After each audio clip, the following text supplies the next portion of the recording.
Alors la bineuse est un outil bien connu qui a la particularité de fonctionner essentiellement entre les rangs d'une culture. Le mode d'action de la bineuse est simple puisqu'il consiste uniquement à sectionner, couper les racines des mauvaises herbes présentes en interrang.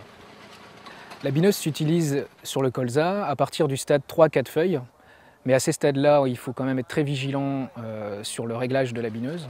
On l'utilise de façon préférentielle entre 5-6 feuilles du colza, généralement entre la mi-septembre jusqu'à fin octobre. On peut même l'utiliser en sortie hiver. Il existe aujourd'hui des bineuses de 4 rangs jusqu'à 12 rangs, voire même plus. En règle générale, on tourne plutôt autour de 8 rangs.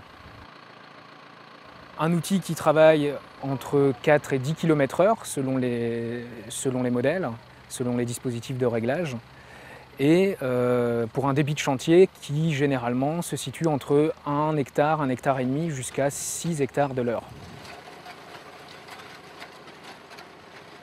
Il existe différents types de dents, qu'on en voit ici sur cette bineuse, ainsi que différents types de socs pour un travail de la bineuse, généralement à une profondeur comprise entre 2 et 5-6 cm.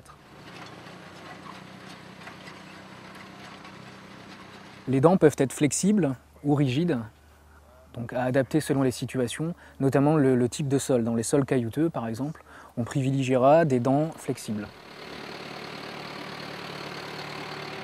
Donc il existe également différents accessoires sur les bineuses, permettant, par exemple avec ce type d'accessoire, de travailler au plus proche du rang, c'est-à-dire vraiment à quelques centimètres du pied de colza, à l'aide notamment ici de moulinets en caoutchouc.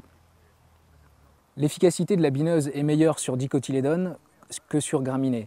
On constate généralement une efficacité sur dicotylédone autour de 80-82%, et on perd 10 à 15 points d'efficacité généralement sur les graminées.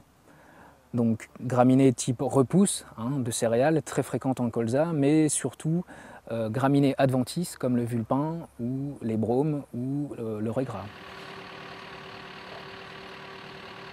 Il est possible aujourd'hui d'augmenter le débit de chantier des bineuses, par exemple par caméra ou par cellule infrarouge. Des systèmes même plus perfectionnés utilisant le GPS pour permettre donc de détecter le rang et d'augmenter la vitesse de travail. Alors je pratique le binage depuis 2002 déjà. On n'a plus d'échecs de désherbage puisque en mécanique, il y a les mauvaises herbes, il n'y a pas de résistance au désherbage mécanique. La seule contrainte, c'est d'intervenir au stade précis, au bon moment, pour ne pas se laisser dépasser par le stade développé des adventices. C'est ça qui est essentiel et primordial.